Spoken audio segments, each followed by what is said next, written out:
Do you have that gut feeling you're being followed? Or is it you're home alone and you're getting that vibe something in the basement is lurking and waiting?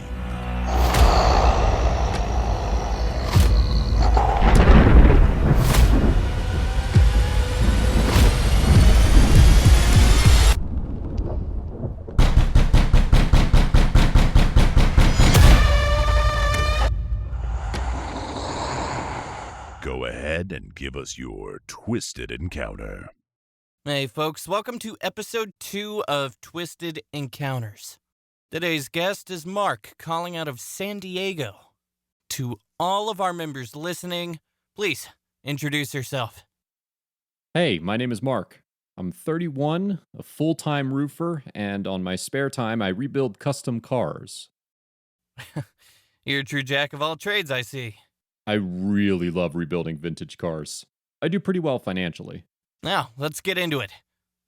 If you don't mind, please tell us your twisted encounter.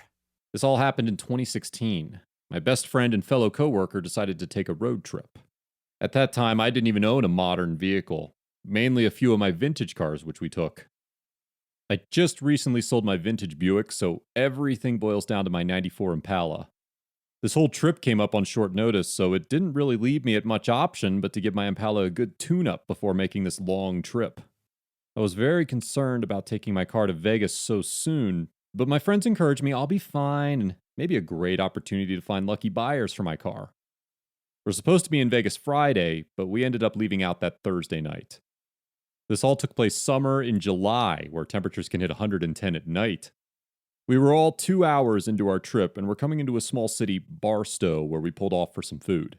We found this nice little roadside diner on the old Route 66, which we all enjoyed, throwing back some nice grilled burgers and cold beer. After leaving the diner, there was 3 guys sitting on my car laughing, talking among each other like we were never there. I was very angry and I told them to get off my car. These guys were no young punks, but we were very prepared to fight if needed. These guys noticed that we weren't no punks, so they left, with a crazy smirk on their face. We didn't know what these young guys were up to, so we jumped in the car and took off back to the freeway. Just my luck, the car was starting to overheat, so I was forced to pull off the side of the road into this bank parking lot.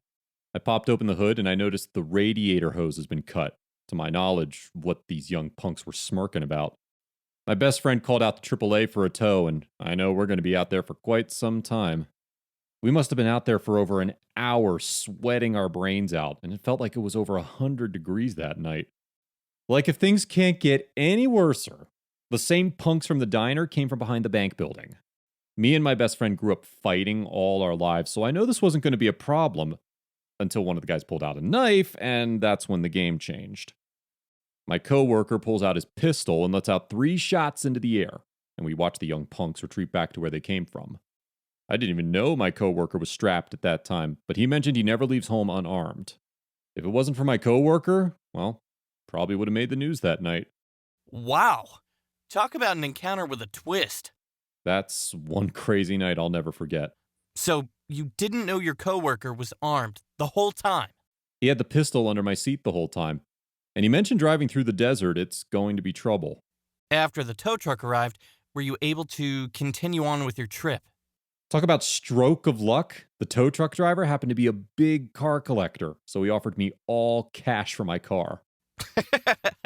I just know you went out with a bang in Vegas that weekend. We're going to keep that in Vegas. Yeah, let that stay in Vegas. I think we're about to wrap this up. Is there anything you want to add before we cut out? Avoid using your own personal vehicles for long road trips. Thanks, Mark, for giving us your encounter. Thanks for having me on. You've heard our encounter, so give us your twisted encounter. Goodbye, everyone.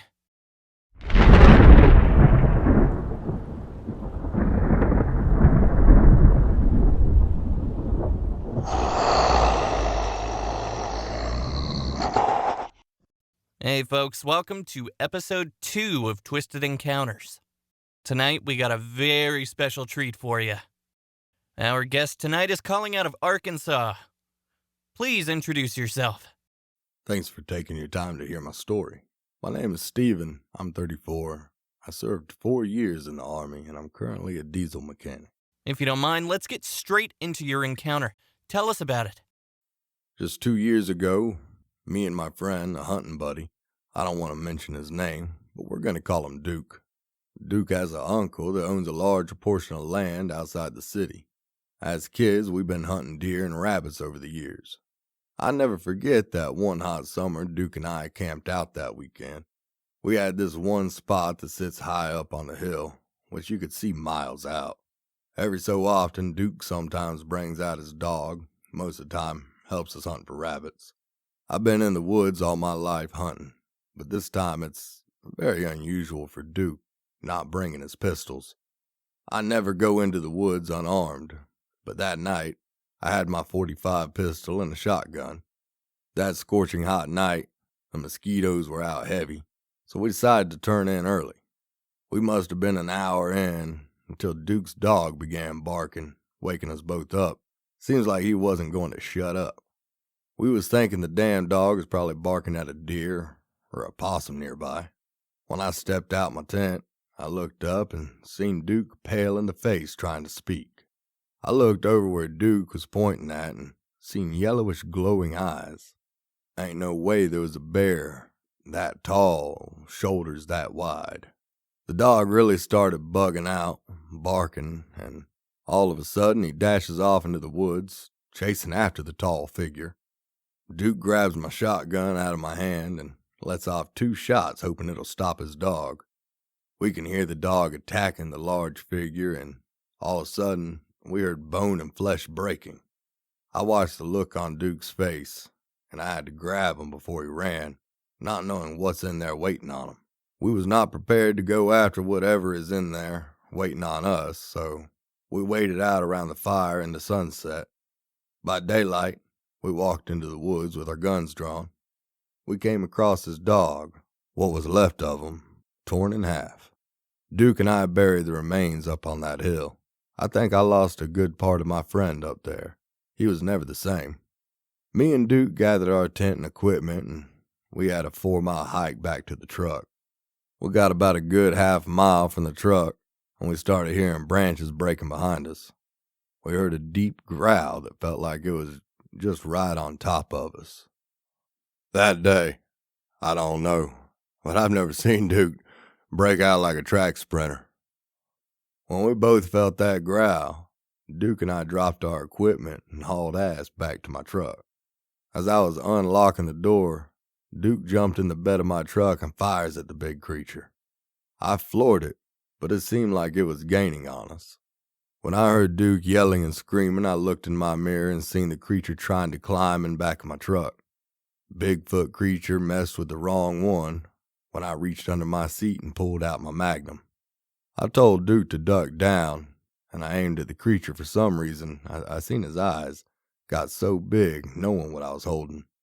I fired at the creature, missing his head, but just an inch from taking off his ear. I watched the creature fall and roll off the side of the cliff, and that was the last of that creature. Wow. That sounds like one hell of a weekend. Yeah, my first and my last. I feel sorry for your friend and all he's been through. How's he doing? I just spoke with him yesterday, and he's doing well.